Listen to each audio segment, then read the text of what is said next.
Hoje se sabe de maneira muito clara, e o Intercept está aí para confirmar e nunca foi desmentido, que usava-se a prisão provisória como elemento de tortura. Custa-me dizer isto no plenário, mas era instrumento de tortura. E quem defende tortura não pode ter assento na Corte Constitucional.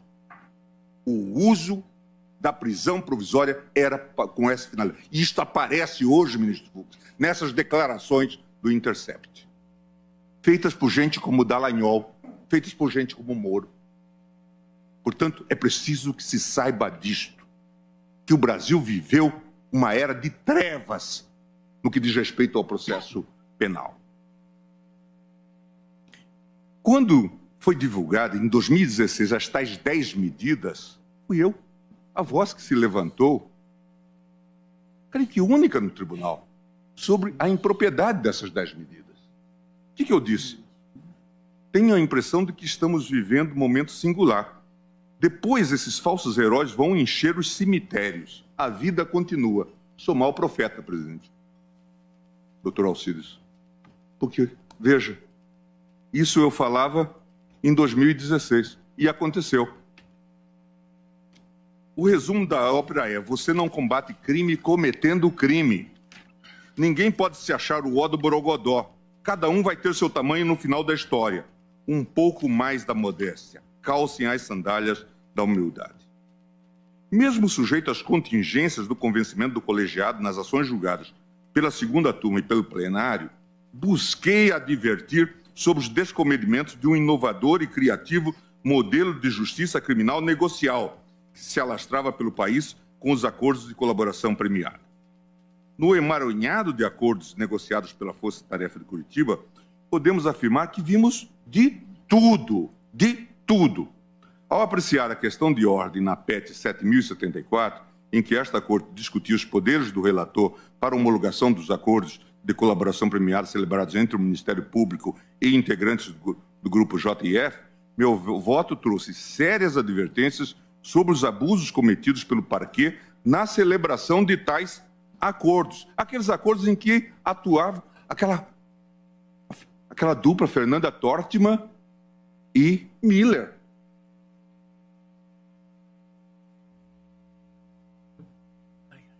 E o doutor Janot com a sua sobriedade característica.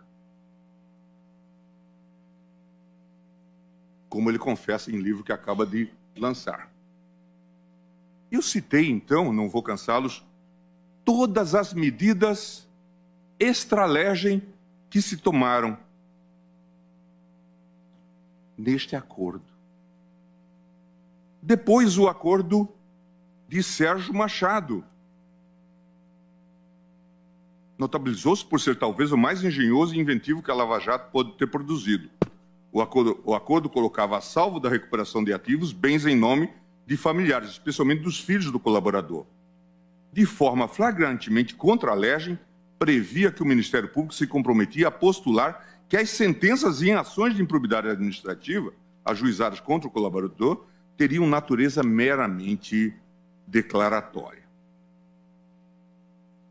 Poderia complementar esse inventário com outras pérolas. O ciclo de engenhosidades parece ter atingido seu ápice na previsão de novos regimes de execução de pena privativa de liberdade não imaginados pelo legislador.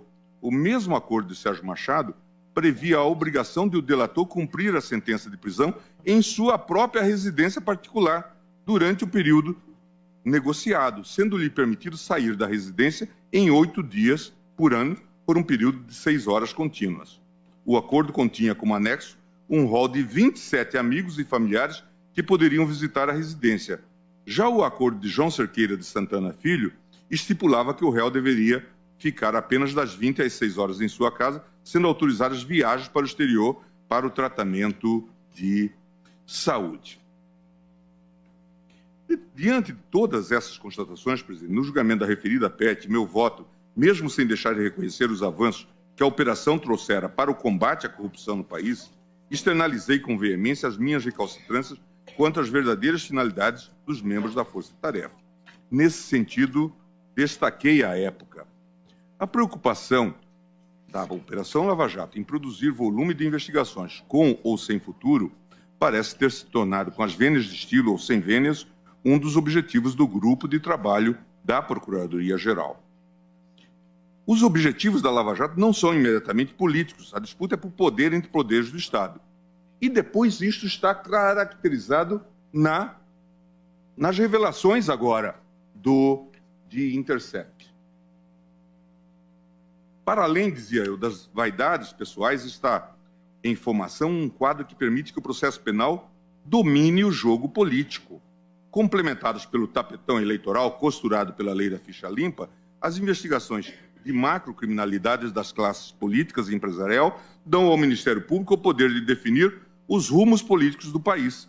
Basta abrir um inquérito sem controle. E agora, quem o diz não sou eu, é Dallagnol, quando diz que imaginava lançar 4 procuradores como candidatos ao Senado. E dizia, pobre do Álvaro, eu vou derrotá-lo. Porque só tem uma vaga e a vaga é minha. Era um sujeito tão vaidoso que dialogava com o espelho, no caso, o telegrama. Contando isso. Veja, o Partido dos Procuradores. Um projeto político. E não sou eu que estou... Mas eu disse isso antes.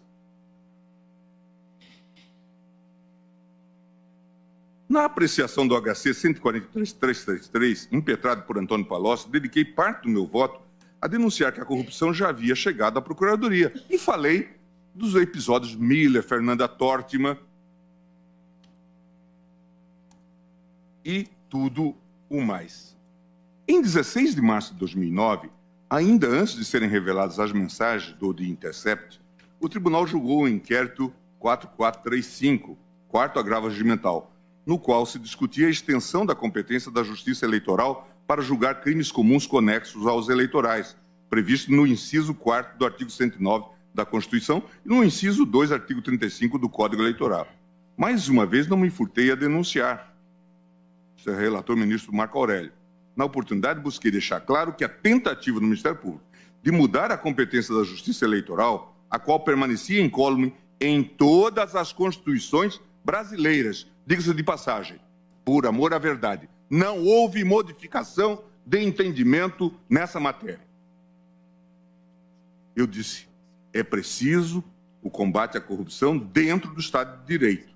Não se pode combater a corrupção cometendo crimes, ameaçando pessoas, exigindo delações ou fazendo acordos, tendo irmão como dono de escritório porque passa as delações. Tudo isso não é compatível com a ordem do Estado de Direito. Assim se instalam as milícias brasileiras. Esquadrão da Morte é fruto disto. É preciso ter cuidado. Quem investiga tem que observar o Estado de Direito. Conúbio entre julgador e polícia pode ter até algum fetiche, até de índole sexual. Moderação aqui.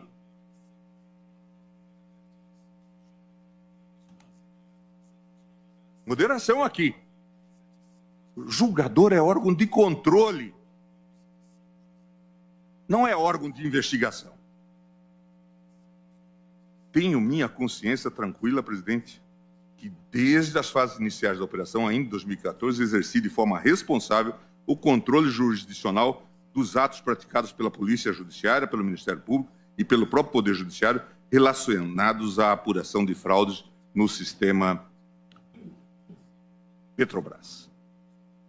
Mas, presidente, é muito interessante agora a análise, e eu não vou ter tempo de fazer isto de maneira aprofundada, certamente terei em outras oportunidades, das mensagens que vêm do The Intercept. Não parece haver dúvida de que o juiz Moro era o verdadeiro chefe da força-tarefa de Curitiba. Em diversos momentos, o magistrado direcionou a produção probatória nas ações penais e aconselhou a acusação, inclusive indicando testemunhas e sugerindo a juntada de provas documentais. Quem acha que isto é normal, certamente não está lendo a Constituição e o nosso Código de Processo Penal. Ao apreciar a denúncia formulada contra o suposto operador Zvi Skornik, Moro deu por falta de provas de um suposto depósito em favor de Eduardo Musa, que seria determinante para a recepção da denúncia. Como um verdadeiro coach da acusação, o juiz avisou a Deltan, o qual, tratando com os demais procuradores, informou que tem um depósito em favor de Musa e, se for por lapso, que não foi incluído, ele vai receber amanhã e dá tempo. O magistrado ainda tinha a função estratégica de sugerir aos procuradores a ordenação das fases da operação, considerando, é claro, o seu interesse midiático.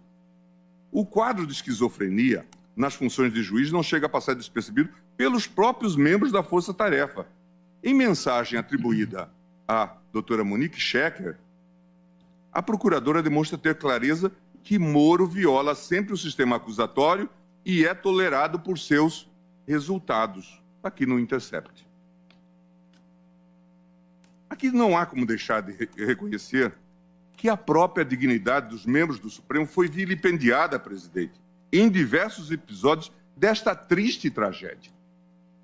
Em um dos lamentáveis episódios descobertos, após a Polícia Federal ter anexado aos autos um processo da Lava Jato, indícios probatórios envolvendo autoridades com foro no STF, Moro e Deltan, com o apoio da Procuradoria-Geral da República, articularam a escolha do qual inquérito o juiz deveria encaminhar para o STF. Falei com Pelela. Ele disse que se resolve com a remessa dos autos. Ajustei mandar Odebrecht e disse que manteríamos Suvi e Santana, com o que ele concordou, e disse que cindirão e devolverão. E confidenciou que na próxima semana a pressão se transferirá para lá e esquecerão isso. Quanto à decisão de ontem, ele disse que certamente as coisas se acalmarão. Isso para não falar, presidente, das investidas dos membros da Força Tarefa para investigar ministros do Supremo. Em outro célebre diálogo, Dallagnol, sem o menor pudor, pede ao ex-chefe de gabinete da PGR, o Pelela, o endereço do presidente Dias Toffoli, a fim de trabalhar em dados de inteligência. Pelela queria refletir em dados de inteligência para eventualmente alimentar vocês. Sei que o competente é o PGR, risos, mas talvez possa contribuir com vocês com alguma informação, acessando umas fontes. Você conseguiria, por favor, descobrir o endereço do apartamento do Toffoli, que foi reformado? Era para envolvê-lo, presidente, da delação da OAS. Era disso que se tratava. Como denominar isto, presidente? Como denominar isto? Poucos dias depois, pede-se de novo a informação. E Pelela dirá, não é apartamento, é casa onde Toffoli mora. E fornece o endereço. É disso que nós estamos falando, presidente. Essas insinuações parecem ter atingido seu grau máximo quando, insatisfeitos com a concessão de ordem em sede de habeas corpus, os membros da Força Tarefa, em um evidente delírio, elucubraram que eu seria beneficiário de contas e cartões de crédito mantidos na Suíça. Na ocasião, a possibilidade de membros do MP apurar dados a respeito do ministro do Supremo é tratada com ironia e desdém. Vai que tem um para o Gilmar Mendes. Para o Gilmar. Diz o procurador Roberto Pozobon. Aparentemente, nem os relacionamentos entre os membros dessa Suprema Corte escapavam ao conhecimento dos membros da Força Tarefa, que previamente já contavam com os votos e posicionamentos de cada um de nós. Em uma das anedotas assaz curiosas, Dallagnol conta para os procuradores que Fux disse quase espontaneamente que Theory fez queda de braço com Moro e viu que se queimou, portanto não podia lutar contra Moro. Dallagnol teria revelado ainda que os procuradores do Lava Jato podiam contar com ele, com Fux, com o que fosse preciso. Ao saber do diálogo, Moro sagra. In Fux we trust. Até o próprio relator dos processos da Operação Lava Jato no STF, que sempre se destacou pela sua mais absoluta integridade e isenção nos seus posicionamentos, era taxado como um juiz conivente com a organização criminosa de Curitiba. Em outra conversa, Deltan aponta: caros, conversei 45 minutos com o Fachin. Ahá, o Fachin é nosso. Sequer a ministra Carmen Lúcia foi poupada. Após tomarem ciência de uma DPF ajuizada pela Rede de Sustentabilidade, houvera sido distribuída à eminente ministra, os procuradores não revelam nenhum pudor ao acusá-la de frouxa. A configuração de um quadro sistemático e reiterado de ofensas à legalidade e aos princípios constitucionais da ampla defesa dos investigados tornou-se incontroversa com o desvendamento de uma verdadeira máquina de provas ilícitas que era utilizada pela Lava Jato, muitas vezes de forma espúria e para enganar o Judiciário e o próprio Supremo Tribunal Federal. As informações reveladas dão conta de que a Força Tarefa utilizou sistematicamente contatos informais com autoridades na Suíça, em Mônaco, e contatos com a Receita. Veja que aqui há uma passagem que eu estou omitindo de uma conversa entre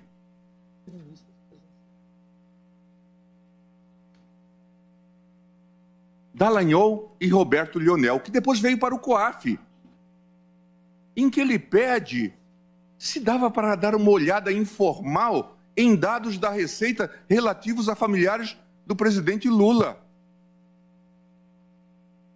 Investigação informal. E depois pergunta, será que essa vista de olhos passará ao largo do seu supervisor em Brasília? Portanto, investigação informal na Receita. Não é por acaso, presidente, que hoje os jornais estampam, e vem de novo do Rio de Janeiro essa notícia, de que um fiscal ligado à Lava Jato, supervisor da programação da Lava Jato, foi preso por estar vendendo informações para fiscais, para empresários que estavam sendo achacados. Marco Aurélio da Silva Canal, que estava fazendo investigação, inclusive em relação a mim, na Receita. Veja, certamente a mando dessa gente. É ele, gangster no comando de investigação. É disso documentado.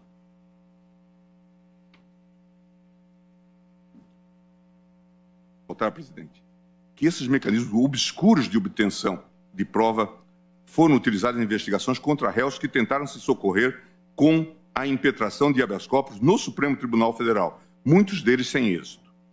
O próprio sistema DROIS da construtora Odebrecht, que é fonte de elementos indiciários utilizados em diversos inquéritos e ações penais da Lava Jato, fora clandestinamente acessado pelos procuradores pelo menos um ano antes da celebração de acordo com os 78 executivos da empreiteira, quando o acesso ao sistema teria sido oficialmente concedido ao MP. É esse o cenário dantesco de violação à legalidade que nos traz até aqui. Parece-me ter chegado o momento de fazermos uma avaliação crítica de postura desta Corte Constitucional. E eu realmente tenho muito orgulho de ter, desde o primeiro momento, apontado falhas nesse sistema. Elogiei e elogio e reconheço, de fato, a corrupção tem atingido níveis preocupantes e é preciso que se combata. Mas eu sempre disse, combater crime sem cometer crimes. E antes nós não sabíamos ainda da investigação relativa à Fundação Dallagnol, que teria um fundo de 2,2 bi. Nós não sabíamos. E 1,2 bi iriam para o doutor Carvalhosa, para os clientes do doutor Carvalhosa. Sob que razão? O ministro Alexandre, na decisão que tomou na ADPF, corajosamente proposta pela doutora Raquel Dodge, apontou a ilegalidade desse acordo e reverteu esse dinheiro para as finalidades públicas. Então, presidente, é muito sério que se debata esse tema com a profundidade, que todos nós saibamos do que se está falando. O que se sabe hoje já é muito grave e não se sabe tudo.